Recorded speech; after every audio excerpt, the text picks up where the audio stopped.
আমার ফ্যামিলিতে 4-5 জন সদস্য। আমার ফ্যামিলিতে 5 জন সদস্য। আজকে আমার ফ্যামিলিতে চাল নাই, খাওয়ার নাই। আমরা ডেলি রিক্সা চালাইতে পারলে ডেলি খাওয়ান আনতে পারি। আমরা প্রতিদিন 1 কেজি করে চাল কিনে ঘরে নিয়ে যাই। আজকে 4 দিন ধরে আমি চাল কিনতে পারি না। আমার রুটি দোকানে রুটি মুটি খেয়ে থাকতে হয়। আমরা গরিব, আমাদের মেয়েকে ছেলেদের মেয়েদের কি লেখাপড়া করানোর শখ নাই? আমার মেয়ে লেখাপড়া করে মাদ্রাসায় পড়ে, ওনার বেতন দিতে নেই মাসো। কে আমরা কি দোষ করছি? আমরা মানুষ, আমরা মারে হলাম। অটো বন্ধ না করে আমাদেরকে মারে হলাম। আপনার প্রশাসন যখন আমাদের বোম ছাড়তো, গ্রেনেড ছাড়তো, একবারে মরে যাবো। মেরে গেলে আর কোথাও লাগে না। মৃত মানুষের খাইতে হয় না, মাইরে হলাম একবারে। কেন কেন আমরা কি অন্যায় করছি? আমাকে অটো বন্ধ করবে, আমাদের একটা কর্ম দেন, কর্ম করে খাই। 1 লাখ টাকা কিস্তি, 4 টাকা লাগে প্রতি মাসে। কিস্তির টাকা কোথা থেকে আসে? কিস্তির টাকা কোথাও কিস্তি হলো তো এটা মানে না।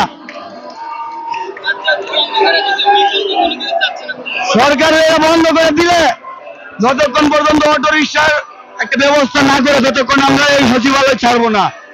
আমরাও দরকার করে এখানে শহীদ হয়ে যাবো, এই রাজপথ আমরা ছাড়বো না। আমরা যতক্ষণ পর্যন্ত আমাদের দাবি আদায় না হচ্ছে আমরা এখানে অবস্থান করবো ইনশাল্লাহ। সরকার দাবি না, সরকারের দাবি অবশ্যই মানতে হবে। সরকার দাবি কেন মানবে না? আমাদের এত লক্ষ লক্ষ 60 লক্ষ রিক্সার ড্রাইভার, প্রায় 2 কোটির উপরে, তার ফ্যামিলির লোকজন মিলে প্রায় 2 কোটির উপরে। এই 2 কোটি মানুষ কি না খেয়ে মরবো? এই মানুষগুলো কি করবো?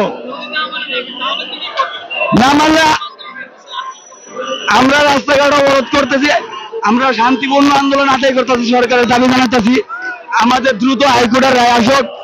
হাইকোর্টের রায় আমাদের পক্ষে, হাইকোর্টের রায় আসুক। আমরা এটাই চাই, হাইকোর্টে যে রায় দিচ্ছে ওটা প্রত্যাহার চাই। আমরা হাইকোর্টের রায় মানি না, মানবো না।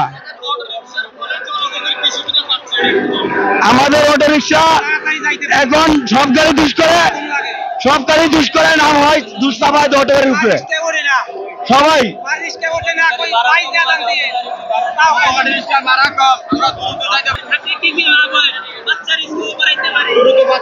অটো রিক্সা আমরা, আসসালামু আলাইকুম, আমরা অটো রিক্সা ঢাকা শহরে এই বিগত 10 বছর ধরে চালাইতেছি, সিপাই চালাইছি। এখন ছাত্ররা আমাকে বলছে সব জায়গায় তোমরা চালাও, অসুবিধা নাই। আমরা সেই কারণে আমরা উঠছি। কিস্তি টাকা উঠে গাড়ি কিনছি। এখন আমাদেরকে বলে যে আপনারা রিক্সা চালাইতে পারবেন না। ঠিক আছে, আমরা চালাবো না। আমাদের একটা ব্যবস্থা করেন, যে শৃঙ্খলা করে দেন, রাস্তা অর্ধেক ভাগ করে দেন। আমরা তো দীর্ঘ বছর ধরে হাত শেষ করে ফেলাইছি রিক্সা চালাইতে। এখন আমরা অটো লইছি। এখন যদি বলেন আপনারা যে রিক্সা চলতে চাই না, পিছনদার যাত্রী তারা বলে না তলের দিকে চায়, বলে ভাই তলের দিকে চান গা, কয় না তোমারটা কি অটো? আমরা অটো, কথা এলে যাওয়া যাবে। তোমারটা কি পায়? কয় না তোমাকে যাওয়া যাবে না। রিক্সা বলিবে ভাই যা মন চায় তাই দিন, তাও কয় না তোমাদের রিক্সা যাবো না, তুমি সরে যাও। তারপর আমরা কি করবো? তারপর বাধ্য হয়েছি এই রিক্সা বাড়াইতে। এখন আমরা যখন রিক্সায় বাইর করছি, এখন আমাদের রিক্সা চলতে দেবে না। তাহলে আমরা কি খাবো? আমরা কি করি? এই সংসার চালাবো? আমাদের ছেলে মেয়ে আছে, কিভাবে বাঁচবো? আমার ছেলে মাদ্রাসায় পড়ে, আমি বেতন দিতে পারি না এই মাসে, এই সামনে কিস্তি দিতে পারি নাই, গ্যারেজ ভাড়া দিতে পারি নাই। আমি এখন রাস্তার ফকির হয়ে গেছি। আমারও এই রাস্তায় না ছাড়া তোমার কোনো উপায় নাই। এই আমরা বিগত বছরে যা সালাম তথা পথে সালাম, এখন তো কোনো জিনিসই কিনা যায় না। 2700 টাকা কামাই করি অটো রিক্সা দিয়া। হ্যাঁ, মনে করেন বাজারে গেলে তরকারি কিনে আইতে পারি।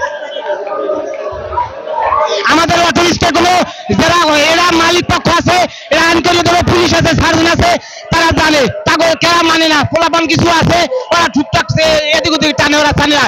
কিন্তু যারা অরিজিনাল বয়স্ক লোক রিক্সা চালাইতেছে, তারা কোনো সময় সার্জনের অমান্য করে না। সার্জন যেটা বলে এটাই, যদি তোমরা ফিরিয়ে যাও আমরা ফিরিয়ে যাই। আমরা